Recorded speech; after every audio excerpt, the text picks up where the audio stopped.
ക്ലാഡ river നമ്മുടെ വീടിൻ്റെ തൊട്ടടുത്ത് തന്നെയാണ്. ഒരു 15 കിലോമീറ്റർ അപ്പുറത്താണ് ഈ സ്ഥലം. പതിവ് പോലെ നമ്മുടെ ഡ്യൂട്ടി ഇല്ലാതെ അവധി ദിവസങ്ങളാണ് സാധാരണ ഞങ്ങളിങ്ങനെ പുറത്ത് പോകാറുള്ളത്.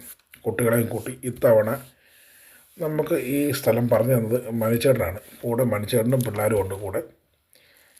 അങ്ങനെ നമുക്ക് ഈ പ്രത്യേകിച്ച് നാട്ടിൽ നിന്ന് വന്നതുകൊണ്ട് നമുക്ക് ഈ ഹരിതവും പച്ചപ്പും കണ്ടാൽ എപ്പോഴും പ്രത്യേക ഒരു ഇഷ്ടവും സ്നേഹവുമാണ്.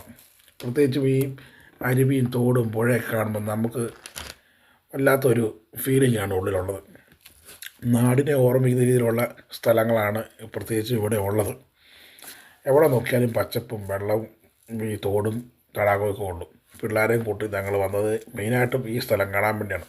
പിള്ളേർക്കൊക്കെ വെള്ളത്തിലൊക്കെ ഇറങ്ങി നിൽക്കാവുന്ന രീതിയിലുള്ള ഒരു വെള്ളച്ചാട്ടം, അവിടെ നിന്ന് ഫോട്ടോ എടുക്കാനും റീൽസൊക്കെ എടുക്കാനും അത്യാവശ്യം നല്ല രീതിയിൽ എൻജോയ് ചെയ്യാൻ പറ്റിയ സ്ഥലം.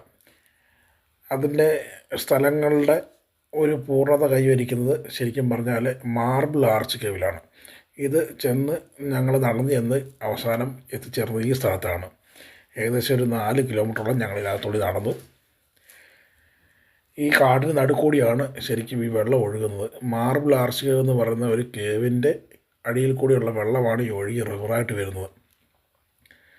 ഞങ്ങൾ ഈ കേവിൻ്റെ മുകളിൽ കൂടിയുള്ള ഈ പാലത്തെ കൂടി നടന്ന് മേളിൽ കയറി അവിടെ നിന്നുള്ള കുറേ കാഴ്ചകളൊക്കെ കണ്ടു. താഴെ വലിയ ഗർത്തങ്ങളൊക്കെ ഉണ്ട്. ഈ മാർബിൾ ആർച്ച് കേവിൻ്റെ പ്രധാന പോയിൻ്റാണിത്.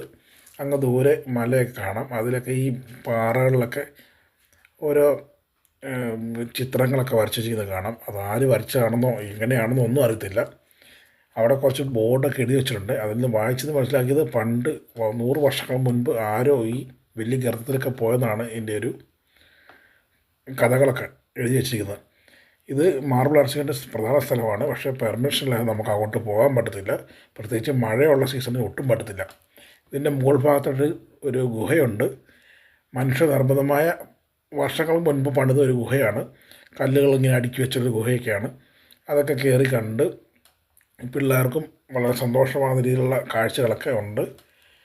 ഒരു ചെറിയൊരു ഫോറസ്റ്റ് രീതിയിലാണ് ഈ സ്ഥലമുള്ളത്. അത്യാവശ്യം നല്ല തണുപ്പൊക്കെ ഉണ്ട്. എല്ലാം കഴിഞ്ഞ് ഞങ്ങൾ തിരിച്ച് ഒരു 6 മണിയോട് കൂടി തിരിച്ച് ഞങ്ങൾ വീട്ടിലേക്ക് പോകാൻ വേണ്ടി ഇറങ്ങി. കുറേ ഫോട്ടോസും എല്ലാം എടുത്ത് വളരെ ശരിക്കും നല്ലപോലെ എൻജോയ് ചെയ്തൊരു 3-4 കിലോമീറ്റർ അതിനകത്തേക്ക് നടക്കാനുണ്ട്. അത് മാത്രമേ ചെറിയൊരു ബുദ്ധിമുട്ടായി തോന്നിയുള്ളൂ. അല്ലാതെങ്കിൽ ഏറ്റവും നല്ല മനോഹരമായ സ്ഥലം, കണ്ടിരിക്കേണ്ട